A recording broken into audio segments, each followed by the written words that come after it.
अच्छा, अब एक और चीज़ जिसके लिए हम इसको यूज़ करते हैं वो हमारे पास क्या है, वो हमारे पास है ब्लेफरोस्पाज्म।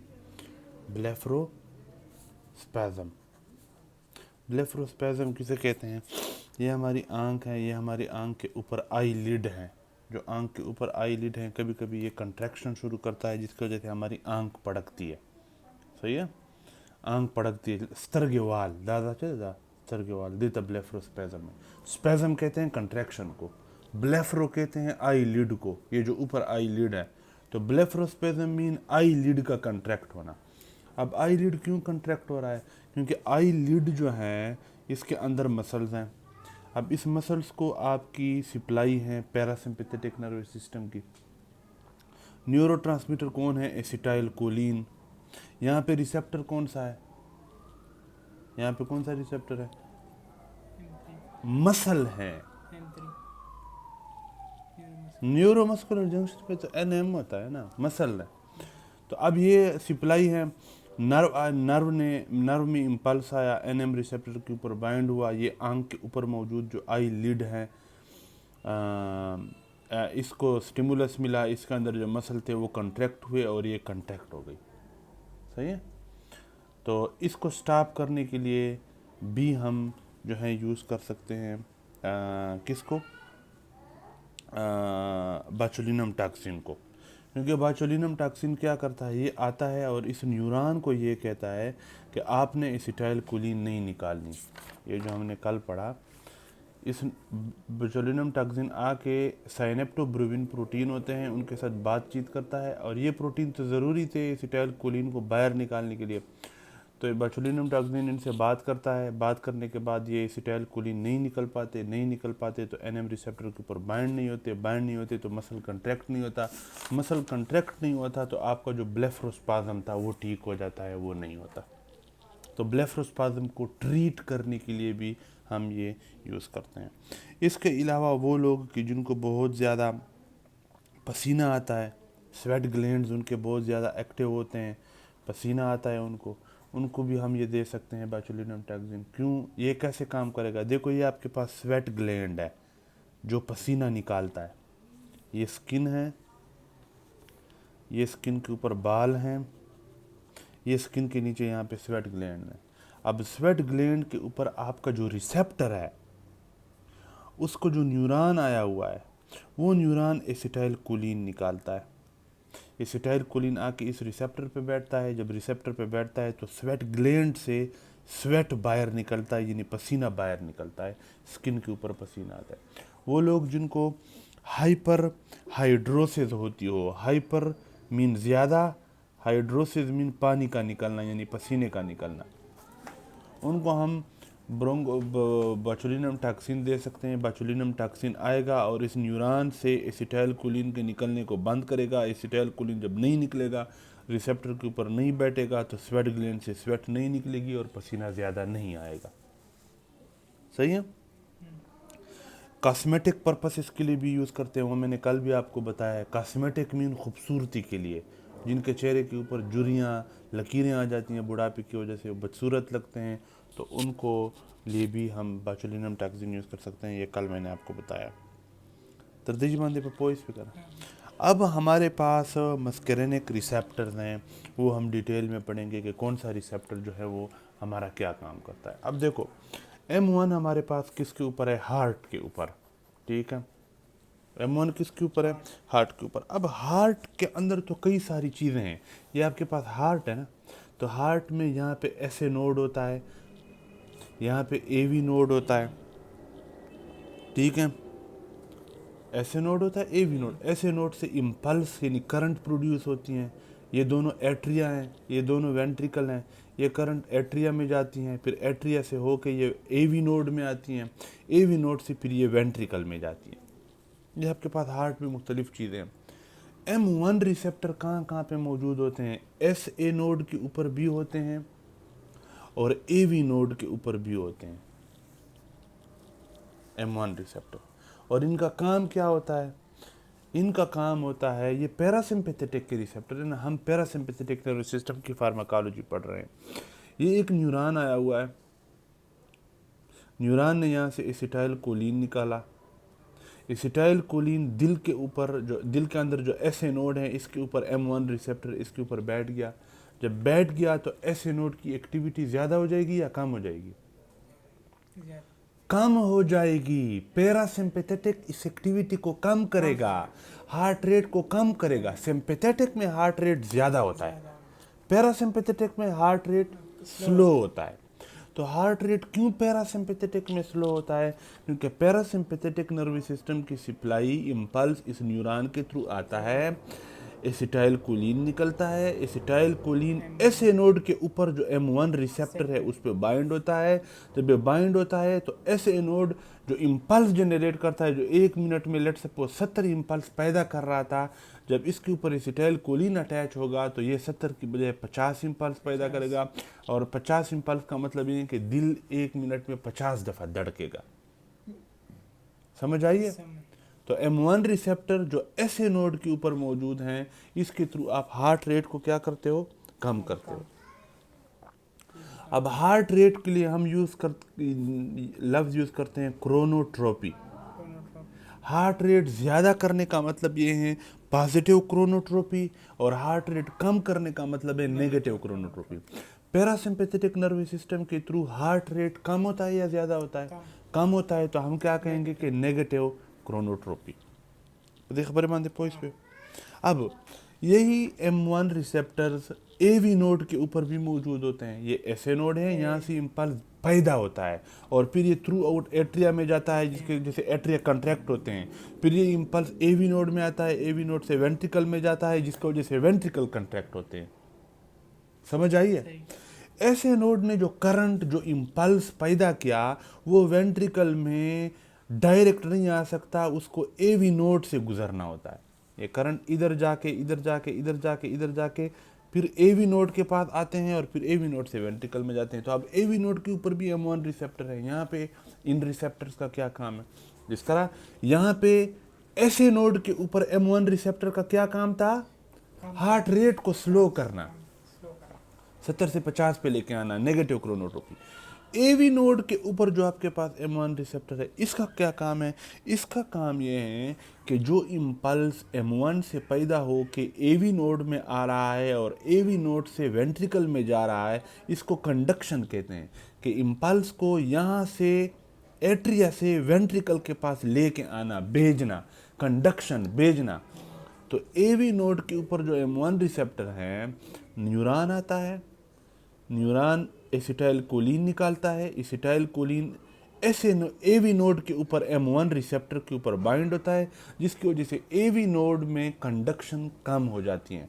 पहले ये अगर 1 मिनट में 70 इम्पल्सेस को नीचे भेज रहा था, अब 70 की बजाय 50 इम्पल्सेस को नीचे भेजेगा। इसको क्या करते हैं? कहते हैं कंडक्शन को कम करना। ठीक है, इसको कहते हैं कंडक्शन को कम करना। तो देख बड़े मान पॉइंट पे। अब ये बात याद रखो कि ये जो वेंट्रिकल हैं, जहाँ पे हार्ट के मसल्स होते हैं, जो कंट्रैक्ट होता है, इसके ऊपर पैरासिम्पैथेटिक का कोई रिसेप्टर मौजूद नहीं है। यानी हम ये तो कह सकते हैं कि अगर आप हार्ट को पैरासिम्पैथेटिक की सप्लाई ज़्यादा कर दो तो हार्ट का रेट भी कम हो जाएगा 70 से 50, और AV नोड की कंडक्शन भी कम हो जाएगी। लेकिन हम ये नहीं कह सकते कि वेंट्रिकल के मसल की कंट्रैक्शन भी स्लो हो जाएगी, नहीं, क्योंकि वेंट्रिकल के मसल के ऊपर तो M रिसेप्टर, जो पैरासिम्पैथेटिक रिसेप्टर है, वो तो है ही नहीं। इसलिए हम क्या कहेंगे कि parasympathetic nervous system have no effect on the ventricle muscle. Ventricle के जो मसल हैं, ये 2 एट्रिया हैं, ये 2 वेंट्रिकल हैं। तो वेंट्रिकल के जो अंदर दीवार में जो मसल हैं, इसके ऊपर पैरासिम्पैथेटिक का कोई काम नहीं है। पर देख बड़े बांधे पॉइंट पे। अब हमारे पास लंग्स की बात अगर अच्छा, ये M1 तो हार्ट हो गया। M2 कहाँ पे मौजूद होते हैं? ब्रेन में। सॉरी, ये M2 थे, M2 हार्ट के ऊपर होते हैं, M1 ब्रेन के ऊपर होते हैं। मेजर ऑर्गन तो ब्रेन है ना, सबसे मेजर ऑर्गन ब्रेन है, M1। तो पहले नंबर पे मेजर ऑर्गन ब्रेन है, दूसरे नंबर पे मेजर ऑर्गन हार्ट है। तो M1 आपके कहाँ पे होते हैं? ब्रेन में जितनी भी आपकी एक्टिविटी होती है वो M1 के थ्रू होती है। कौन सी एक्टिविटी? सिंपैथेटिक या पैरासिम्पैथेटिक? M2 की पैरासिम्पैथेटिक एक्टिविटी हार्ट पे होती है। इसके अलावा आपके पास M3 मुख्तलिफ जगहों पे हैं, जैसे मिसाल के तौर पर हमारे पास क्या हो गए? लंग्स हो गए। अब सबसे पहले हम लंग्स की बात करते हैं। तो ये आपके पास ट्रेकिया है, ये ऊपर आपका मुंह है, लेट सपोज, ये यहाँ से एसोफेगस, लैरिंक्स, ट्रेकिया, फिर ये ब्रोंकियो, यहाँ से ब्रोंकियोल्स हो जाते हैं, ये लंग्स है। ये एक फेफड़ा, ये अगला फेफड़ा। तो ये जो आपके पास ब्रोंकियोल्स हैं, इन ब्रोंकियोल्स की दीवारों में आपके पास म्यूकस ग्लैंड्स होते हैं जो म्यूकस पैदा करते हैं। क्या पैदा करते हैं? म्यूकस सिक्रीट करते हैं, ताकि ब्रोंकियोल की जो अंदर की दीवारें हैं वो खुश्क ना हो, बल्कि उनके ऊपर म्यूकस पड़ा रहे। अब दो चीज़ें हैं, एक आपके पास ब्रोंकियोल की दीवारों के अंदर मौजूद क्या? मसल्स।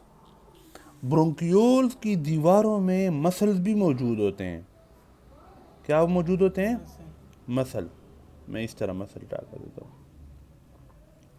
ब्रोंकियोल की दीवार में मसल भी हैं और ब्रोंकियोल की दीवार में म्यूकस ग्लैंड भी हैं। दोनों के ऊपर कौन सा रिसेप्टर मौजूद होता है? पैरासिम्पैथेटिक वाला, M3। यानी हार्ट और ब्रेन के अलावा बाकी जितनी भी ऑर्गन है उनके ऊपर M3। अब ब्रोंकियोल्स की मसल्स के ऊपर जो, लेट सपोज ये ब्रोंकियोल का मसल है ना, मैं यहाँ ड्रा कर देता हूँ, ये ब्रोंकियोल का मसल है और ये म्यूकस ग्लैंड है। ब्रोंकियोल के मसल के ऊपर जो M3 रिसेप्टर है, जब न्यूरॉन आए, ये न्यूरॉन ने एसिटाइल कोलिन निकाला, एसिटाइल कोलिन आके इन मसल्स के ऊपर जो M3 रिसेप्टर थे उनके ऊपर बैठ गया। जब ये बैठ जाएगा तो ये मसल क्या हो जाएंगे? कंट्रैक्ट हो जाएंगे। जब ये कंट्रैक्ट होंगे तो पहले ब्रोंकियोल इतना खुला था, जब कंट्रैक्ट होंगे तो ब्रोंकियोल इतना खुल जाएगा, यानी तंग हो जाएगा। इसको कहते हैं ब्रोंकोस्पेज्म। स्पेज्म कहते हैं कंट्रैक्ट करना, ब्रोंको मीन ब्रोंकियोल, तो ब्रोंकोस्पेज्म।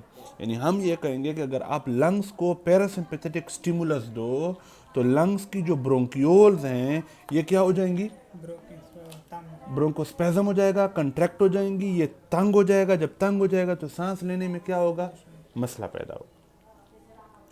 इसलिए बहरहाल इसके ऊपर हम बाद में बात करेंगे। एक बात तो ये गई। दूसरी, ये जो म्यूकस ग्लैंड है इसके ऊपर भी M3 रिसेप्टर होते हैं। तो ये न्यूरॉन है, न्यूरॉन ने एसिटाइल कोलिन निकाला, एसिटाइल कोलिन इस म्यूकस ग्लैंड के ऊपर मौजूद कौन से रिसेप्टर? M3 रिसेप्टर के ऊपर अटैच हुआ। जब अटैच हुआ तो आपके म्यूकस ग्लैंड ने सिक्रीशन क्या कर दी? ज़्यादा कर दी, ज़्यादा म्यूकस पैदा करेंगे। तो हम इस नतीजे पर पहुँचे कि जब आप लंग्स को पैरासिम्पैथेटिक सप्लाई ज़्यादा करते हो तो ब्रोंकियोल की दीवारों में मौजूद मसल कंट्रैक्ट हो जाते हैं, जिसकी वजह से ब्रोंकियोल का लूमेन तंग हो जाता है, सांस लेने में मसला होता है। और ब्रोंकियोल की दीवार में मौजूद जो म्यूकस ग्लैंड हैं ये म्यूकस की प्रोडक्शन ज़्यादा कर देते हैं, जिसकी वजह से रेशा ज़्यादा बनता है। सही था? रेशा मीन म्यूकस, जो अंदर म्यूकस है। सही वाला। इसके बाद हमारे पास GIT आती हैं, उसके ऊपर भी M3 रिसेप्टर है। अब GIT के अंदर आपके पास स्टमक भी हैं। सही है? GIT कहाँ से शुरू होती है? मुंह से एनस तक, ये सारी GIT है। मुंह है, उसके बाद एसोफेगस है, एसोफेगस के बाद स्टमक है, स्टमक के बाद स्मॉल इंटेस्टाइन है, स्मॉल इंटेस्टाइन के बाद लार्ज इंटेस्टाइन है, फिर रेक्टम है, फिर एनस है। ये सारी GIT है। अब GIT में एक आपके पास मेजर चीज़ क्या है? स्टमक, जो मैदा है। मैदे के ऊपर M3 रिसेप्टर होते हैं और इन M3 रिसेप्टर के थ्रू मैदे की मोटिलिटी ज़्यादा होती है। देखो, आपका खुराक कब हजम होता है, आपका पेट कब काम करता है? जब आप रिलैक्स बैठे हुए हो। रिलैक्स का क्या मतलब? पैरासिम्पैथेटिक इन्वायरमेंट में हो। तो आपकी स्टमक की मोटिलिटी इस तरह होती है, जो खुराक आपने खाई है स्टमक इस तरह करके उसको डाइजेस्ट करता है, नीचे फेंकता है। जब आप M3 रिसेप्टर जो स्टमक के ऊपर मौजूद हैं इनको एक्टिवेट करोगे तो क्या होंगी? स्टमक के अंदर मोटिलिटी इंक्रीज हो जाएगी, ये जो काम है वो इंक्रीज हो जाएगा। ग्लैंड्स के ऊपर अच्छा, इंटेस्टाइन, ये आपके पास स्टमक के बाद फिर नीचे इंटेस्टाइन आ जाते हैं। Intestine, small intestine, large intestine, इनकी दीवारों में मौजूद जो स्मूथ मसल्स हैं इनके ऊपर भी M3 रिसेप्टर होते हैं। तो जब आप उनको स्टिमुलेट करते हो तो वो भी कंट्रैक्शन करते हैं और कंट्रैक्शन करने के साथ मोटिलिटी उनकी क्या होती है? इंक्रीज होती है। यही वजह है कि अगर किसी बंदे को ये किसी बंदे के जो इंटेस्टाइन है, ये अगर हम किसी बंदे को ऐसी दवाई दें जो मस्करेनिक रिसेप्टर के ऊपर काम करे, तो वो उस बंदे को डायरिया हो जाएगा। क्यों डायरिया हो जाएगा? क्योंकि वो बंदे को दवाई खाएगा जो मस्करेनिक रिसेप्टर के ऊपर काम करती हैं। तो इंटेस्टाइन के ऊपर मस्करेनिक रिसेप्टर है M3, स्टमक के ऊपर मस्करेनिक है M3, और जब आप इनको स्टिमुलेट करोगे तो मोटिलिटी ज़्यादा होगी, जो खुराक आपने खाई है वो जल्दी जल्दी नीचे आएगी और हजम होने का टाइम नहीं मिलेगा और डायरिया हो जाएगा। क्लियर हो जाए? ठीक है। अगर किसी बंदे को अगर हम M3 एगोनिस्ट खिला दें, यानी वो चीज़ जो M3 के ऊपर बैठे और M3 को स्टिमुलेट करे, तो इस बंदे को का पेशाब उसके कंट्रोल में नहीं होगा, पेशाब निकल जाएगा, क्योंकि इसकी मोटिलिटी इतनी ज़्यादा हो जाएगी कि पेशाब इस तरह करके नीचे निकल जाएगा। तो क्या होगी? इसको इनवॉल्यूंटरी डिफिकेशन, डिफिकेशन मीन पेशाब का करना, बड़े पेशाब का। इनवॉल्यूंटरी मीन जो आपके कंट्रोल में ना हो। जाहिर जब ये मोटिलिटी, इसको रोकना तो आपके कंट्रोल में नहीं है। दा खबर ठीक सा। इसके बाद याद रखो कि जो GIT के अंदर ग्लैंड्स हैं, देखो GIT में भी बहुत सारे ग्लैंड हैं, जैसे पेनक्रियाटिक ग्लैंड, हाँ, पेनक्रियास मौजूद हैं। पेनक्रियास पेनक्रियाटिक एंजाइम निकालता है। ग्लैंड क्या होता है? ग्लैंड वो चीज़ें जो एंजाइम निकाले। तो पेनक्रियाटिक ग्लैंड्स हैं, सही है, वो आपके पास क्या निकालते हैं? एंजाइम्स निकालते हैं। तो लेट सपोज ये आपका स्मॉल इंटेस्टाइन है, ये आपका पेनक्रियास है। पेनक्रियास से पेनक्रियाटिक एंजाइम आके स्मॉल इंटेस्टाइन में आते हैं और स्मॉल इंटेस्टाइन में जो खुराक होती है उसको हजम करते हैं। अब ये जो पेनक्रियास हैं, ये भी GIT से रिलेटेड है। तो पेनक्रियास के ग्लैंड्स के ऊपर M1 रिसेप्टर होता है। ये एक वाहिद एक्सेप्शन है। हमने कहा था कि सबसे मेजर ऑर्गन ब्रेन है, M1 ब्रेन के ऊपर है, लेकिन ये एक एक्सेप्शन है कि M1 आपकी GIT के ग्लैंड्स के ऊपर भी M1 है। बाकी GIT में सारा M3 है, लेकिन GIT की जो ग्लैंड्स हैं उसके ऊपर M1 रिसेप्टर है। और आप जब इनको स्टिमुलेट करते हो तो क्या करता है? ये ग्लैंड्स अपनी सिक्रीशन ज़्यादा कर देते हैं, ज़्यादा हार्मोन बाहर निकालते हैं। सही सवाल। इसके बाद आपका यूरिनरी ब्लैडर आता है। ब्लैडर के ऊपर भी आपके कौन से रिसेप्टर हैं? आपका ये आपकी किडनीज हैं। किडनी से यूरिटर आते हैं, दोनों साइडों की किडनीज पे दोनों यूरिटर आके यूरिनरी ब्लैडर, जिसको मसाना कहते हैं, यहाँ पे इंटर होते हैं। फिर मसाने से यूरित्रा निकलता है और यूरित्रा फिर पेनाइल यूरित्रा हो जाता है। और अब ये जो यूरिनरी ब्लैडर हैं, किडनी से पेशाब यूरिटर की मदद से नीचे आके ब्लैडर में आता है, ब्लैडर में स्टोर होता है। जब ये भर जाता है तो ब्लैडर की दीवारों में मौजूद जो मसल हैं ये कंट्रैक्ट होते हैं, और ये जब कंट्रैक्ट होते हैं तो आपको पेशाब आ जाता है। ब्लैडर की दीवारों में मौजूद मसल के ऊपर पैरासिम्पैथेटिक का कौन सा रिसेप्टर है? M3। तो आप जब इसको स्टिमुलेट करते हो तो क्या होता है? M3, ये आपके पास M3 रिसेप्टर हैं, ये न्यूरॉन हैं। आप जब इसको इम्पल्स देते हो, न्यूरॉन के थ्रू इम्पल्स आता है, एसिटाइलकोलिन निकलता है। एसिटाइलकोलिन ब्लैडर की दीवार में मौजूद जो मसल हैं उसके ऊपर मौजूद M3 रिसेप्टर पे बैठता है। M3 रिसेप्टर स्टिमुलेट होते हैं तो ये ब्लैडर की दीवारों में मौजूद मसल कंट्रैक्ट होते हैं। तो ये जब कंट्रैक्ट होते हैं तो पेशाब बाहर निकलता है। सही सवाल। इसको कहते हैं वॉइडिंग। वॉइडिंग मीन ये पेशाब का बाहर निकालना। देख खबरें बांधे पोइस पे। अब मज़े की बात देखो, ये जो जगह है ये ट्राइगोन है। ट्राइगोन जहाँ से ब्लैडर का आउटलेट है, जहाँ पे ब्लैडर से पेशाब निकल के यूरित्रा में आता है। ये यूरिनरी ब्लैडर है, ये यूरित्रा है। यूरित्रा में यहाँ पे स्पाइंस्टर मौजूद होता है, जिसने इसको टाइट किया हुआ है कि ये पेशाब ऊपर से नीचे ना आए। नहीं तो ये तो अगर खुला हो तो ये पेशाब इधर आएगा, ब्लैडर से डायरेक्ट नीचे आएगा। इसको रोकने के लिए यहाँ पे क्या मौजूद होता है? स्पाइंस्टर, वाल्व। चरंगा वाल्व नहीं, दगा से बांध दी। इस स्पाइंस्टर के ऊपर भी M3 रिसेप्टर होते हैं, और जब आप इसको स्टिमुलेट करते हो तो ये कंट्रैक्ट नहीं होता, ये रिलैक्स हो जाता है। देखो, ब्लैडर की दीवार में भी मौजूद मसल हैं, यहाँ पे स्पाइंस्टर भी मसल से बना हुआ है। ये मसल M3 की वजह से कंट्रैक्ट होते हैं और ये स्पाइंस्टर वाले M3 की वजह से रिलैक्स होते हैं। सोचते बल पलादा। तो नतीजे में क्या निकलता है? पेशाब नीचे आता है। क्या सही, क्या कहा मैंने?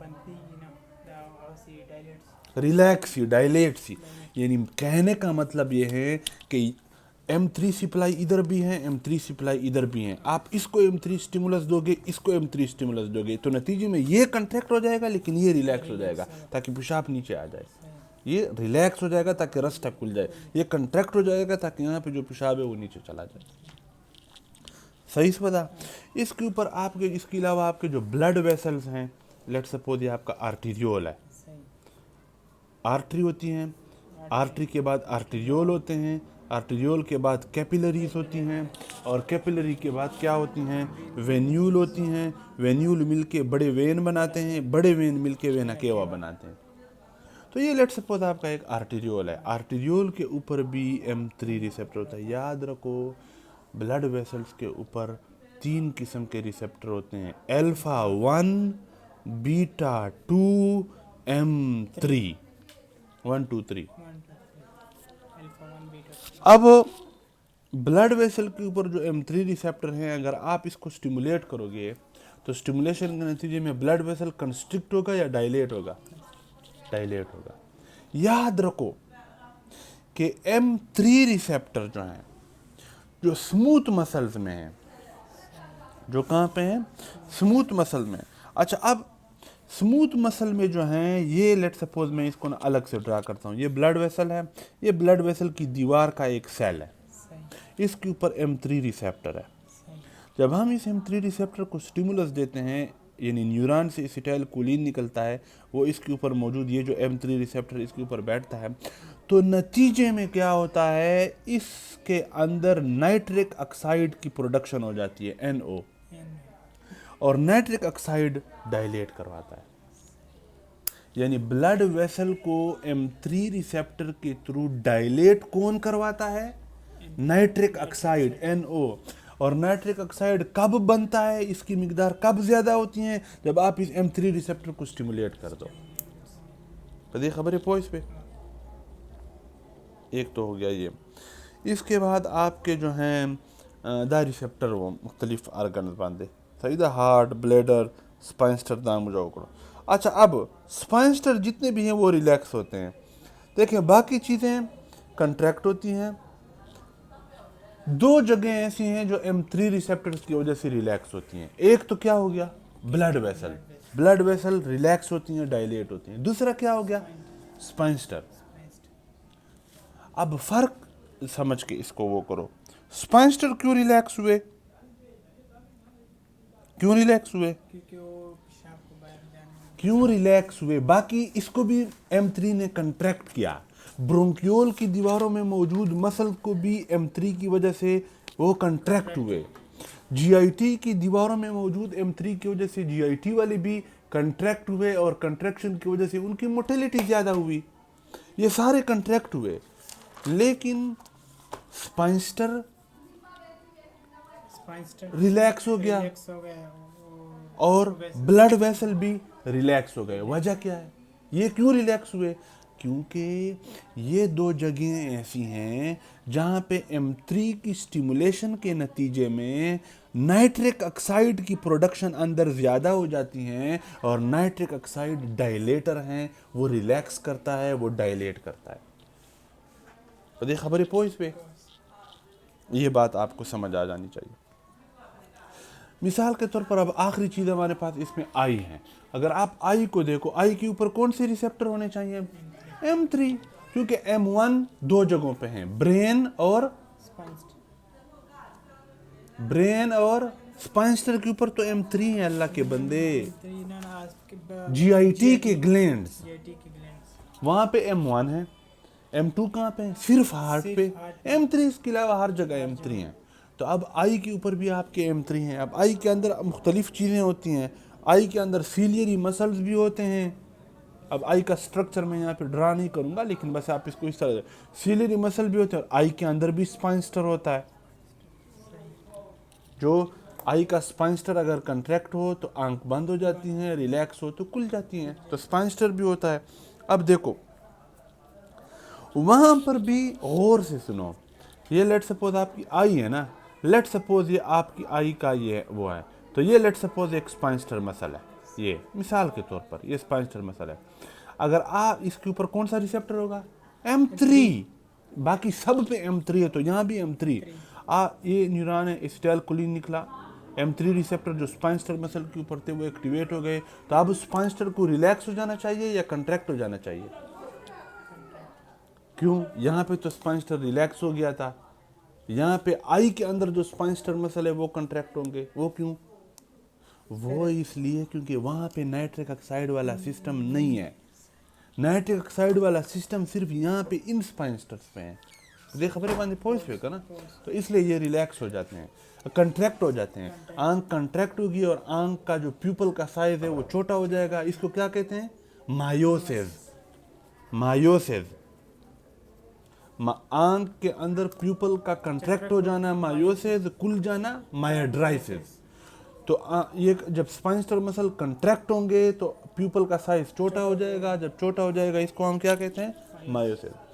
याद रखो, आंख के स्पाइंस्टर मसल M3 रिसेप्टर की स्टिमुलेशन की वजह से कंट्रैक्ट होते हैं, और ये यहाँ पे जो आपके ब्लैडर के आउटलेट के ऊपर जो स्पाइंस्टर हैं ये क्या होते हैं? रिलैक्स। इसका भी डिस्चार्ज बनाना है वही। यहाँ बस ठीक, तो ये खबर है इस पे। वजह क्या है? ये डायलेट होते हैं नाइट्रिक ऑक्साइड की वजह से, जबकि ये कंट्रैक्ट होता है क्योंकि यहाँ पे नाइट्रिक ऑक्साइड नहीं है।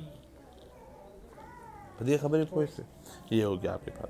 अब हमारे पास आते हैं, आपने बायोकेमिस्ट्री में आतिफ भाई इधर सर्विली और GI कपल्ड, GQ कपल्ड और एंजाइम चिता सुचाई विली वो GI कपल्ड रिसेप्टर मने दी विली, GQ कपल्ड GI मोविलियो, Q मोविलियो नो आई मने दा वेला इनहिबिटर आओ GS कपल्ड दा चैप्टर आतिफ तर सर्विला दा ताने दा रिवाइज कडाई न दा रिवाइज कडाई कना स्टार्ट मोविलियो। हां बेदर न दुमरा टीम इधर सर खुदा रिवाइज का दलता लाहौर तरागला कम से कम दा फायदा खुदा त मिलती हो आगा चैप्टर ताने दा रिवाइज कडाई कना उस पर पदे त सही न पाए वे।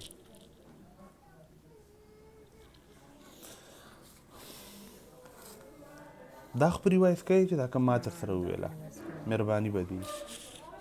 अच्छा अब देखो हमारे पास M1, M2, M3। M1 ये आपके पास एक सेल है, ये इसके ऊपर M1 रिसेप्टर है। ये आपके पास एक सेल है, ये इसके ऊपर M2 रिसेप्टर है। गौर सरे आरवा, ये आपके पास एक सेल है, इसके ऊपर M3 रिसेप्टर है। अब M1 रिसेप्टर GQ कपल्ड होता है। इसका क्या मतलब होता है मैं आपको समझाता हूँ। M2 रिसेप्टर GI कपल्ड होता है।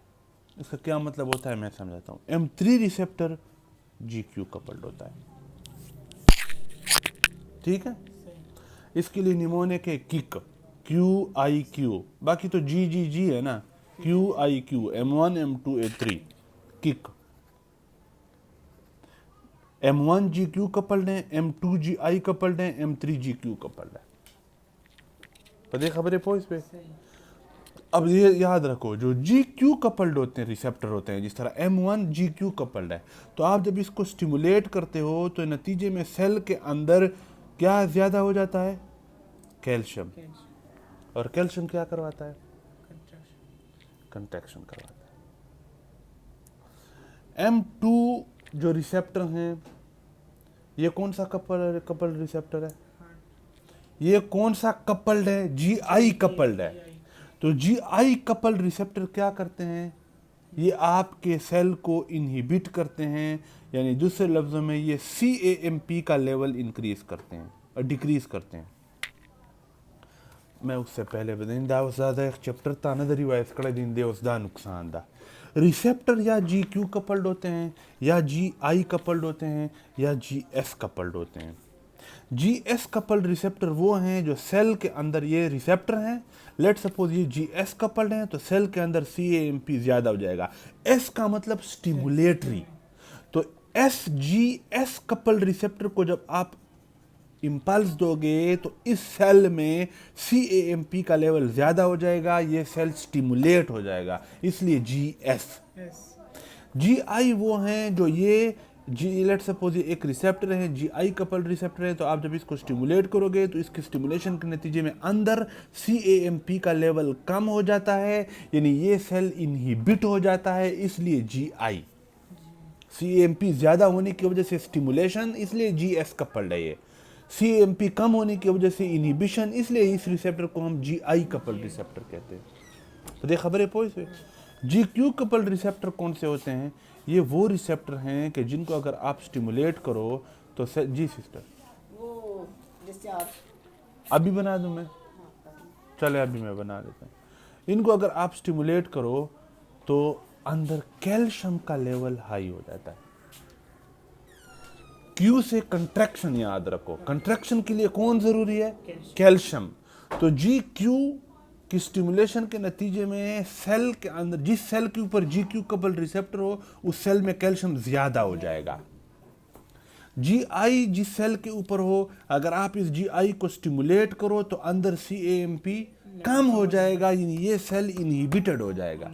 अगर GS कपल्ड रिसेप्टर को स्टिमुलेट करो तो ये जिस रिसेप्टर के ऊपर हैं उस CAMP का लेवल ज्यादा हो जाएगा और ये सेल क्या हो जाएगा? ये स्टिमुलेट हो जाएगा, इसलिए GS। पता है खबर है पोइस पे। अब देखो, ब्रोंकियोल की दीवारों में मौजूद जो मसल हैं इसके ऊपर कौन सा रिसेप्टर है? M3। और M3 को जब आप स्टिमुलेट करते हो तो क्या होता है? MP लेवल है, CAMP का लेवल। हाई है। और याद रखो, स्मूथ मसल में जब CAMP का लेवल हाई होता है तो स्मूथ मसल कंट्रैक्ट होते हैं। ब्रोंकियोल की दीवारों में मौजूद मसल कौन से मसल हैं? स्मूथ मसल हैं। और स्मूथ मसल में CAMP का लेवल हाई हो तो क्या होगा? कंट्रैक्शन। कंट्रैक्शन होगी। दा खबरा याद का, रटाए का, जदाए का, बपोयसा, रिवाइज का, डोल सरे रिवाइज का, टॉप सरे रिवाइज का, दा खबर डेरा जरूरी दा। स्मूथ मसल में जब CAMP का लेवल ज्यादा होगा तो स्मूथ मसल कंट्रैक्ट होते हैं, और स्केलेटल मसल में जब CAMP का लेवल ज़्यादा होगा तो वो रिलैक्स होता है। तो वो क्या होता है? रिलैक्स होता है। अब मिसाल के तौर पर हमारे पास कौन सी ऐसी मिसाल है कि स्केलेटल मसल के अंदर स्मूथ ये CAMP का लेवल कम हो जाए और वो रिलैक्स हो जाए? मिसाल के तौर पर ये बाइसेप, हाँ, बाइसेप इसमें हो जाती है, कौन से बाइसेप में? Bicep muscle. पता खबर बांधे पोइस पे। हाँ, देखो जितने भी आपके पास, ये देखो ये लंग्स के ब्रोंकियोल्स में स्मूथ मसल है ना, उनके ऊपर M3 रिसेप्टर है, और M3 रिसेप्टर को जब स्टिमुलेट करते हो तो CAMP का लेवल हाई CAMP का लेवल क्या हो जाता है? हाई हाई होता है। और स्मूथ मसल में ना आधा में छू हुएला, उल्टा में न हुएला। ताइने क्यों देखा ना। हाँ, तो M3 कौन से कपल्ड हैं? जी M3 और GQ ने का कैश दामा छू उल्टा में नजर निकल आए। अच्छा दा में दा से वो निकल आए, सही दा। ये M1 है, दा काट का M1 M2 M3। M1 कौन से कपल्ड हैं? QIQ, kick, 1 2 3 kick. तो M3 के ऊपर कौन से कपल्ड रिसेप्टर हैं? GQ। GQ और GQ के स्टिमुलेशन से क्या अंदर ज्यादा होता है? कंट्रैक्शन, कैल्शियम ज्यादा होती है। तो कैल्शियम ज्यादा होगी तो ब्रोंकियोल क्या होंगे? कंट्रैक्शन। कंट्रैक्ट होंगे। जब कंट्रैक्ट होंगे तो ब्रोंकोस्पैज्म हो जाएगा। सही। सही था। आई के स्पाइंस्टर में M3 है, जब आप इसको स्टिमुलेट करोगे, M3 रिसेप्टर क्या है? GQ कपल्ड हैं। GQ कपल्ड रिसेप्टर क्या होते हैं? कैल्शियम को अंदर ज्यादा करते हैं, इसलिए ये कंट्रैक्ट होते हैं। सिर्फ 2 जगह ऐसी हैं जहाँ पे M3 रिसेप्टर हैं लेकिन वहाँ पे रिलैक्सेशन हुई। और रिलैक्सेशन की जिम्मेदार कौन था? नाइट्रिक ऑक्साइड था। और वो 2 जगह कौन सी हैं? एक आपके ब्लैडर का स्पाइंस्टर, और एक कैपिलर्स, और ये आपके कैपिलरीज नहीं, blood vessel. Blood vessels. Blood vessels के ऊपर भी M3 रिसेप्टर हैं। आप उनको स्टिमुलेट करते हो तो अंदर CAMP का लेवल क्या होता है? NO का लेवल है। CAMP का लेवल का तो उससे कोई ताल्लुक नहीं है, क्योंकि M3 GQ कपल्ड है ना, तो अंदर कैल्शियम ज्यादा होता है, लेकिन वो रिलैक्स हो जाते हैं। वो क्यों? क्योंकि इनमें नाइट्रिक ऑक्साइड ज्यादा होता है। पता ये खबरें बांधे पोइस पे M1 M2 M3 रिसेप्टर की समझ आ गई। हाँ, GQ कैल्शियम को ज़्यादा करते हैं और M2 क्या करता है, ये इनहिबिटरी है, मतलब CAMP के लेवल को कम करता है। M2 कहाँ पे है, हार्ट पे। तो आप जब पैरासिम्पैथेटिक स्टिमुलस हार्ट को देते हो तो हार्ट क्या हो जाता है, स्लो हो जाता है, हार्ट का रेट थोड़ा हो जाता है। वो क्यों थोड़ा हुआ, क्योंकि हार्ट के ऊपर M2 है और M2 CAMP को कम करते हैं। तो ये आपके हार्ट का ऐसे नोड था, ऐसे नोड में जब CAMP कम होगा तो ये 70 की बजाय 50 इम्पल्सेस पैदा करेगा, यानी हार्ट का रेट थोड़ा हो जाएगा। और AV नोड कंडक्शन की कंडक्शन स्लो हो जाएगी। पहले अगर 1 मिनट में 70 इम्पल्सेस नीचे भेजते तो अब 50 भेजेगा, यानी कंडक्शन स्लो हो जाएगी। वो इसलिए क्योंकि M2 है वहाँ पे और M2 CAMP को कम करता है, इनहिबिशन करता है, स्लो करता है। पता खबरें बांधे पोइस पे। अब हमारे पास जो मस्करेनिक रिसेप्टर हमने पढ़े, मस्करेनिक रिसेप्टर हमारे पास, अब लेट सपोज मेरे पास एक सेल है, ये इस सेल के ऊपर एक मस्करेनिक रिसेप्टर है M।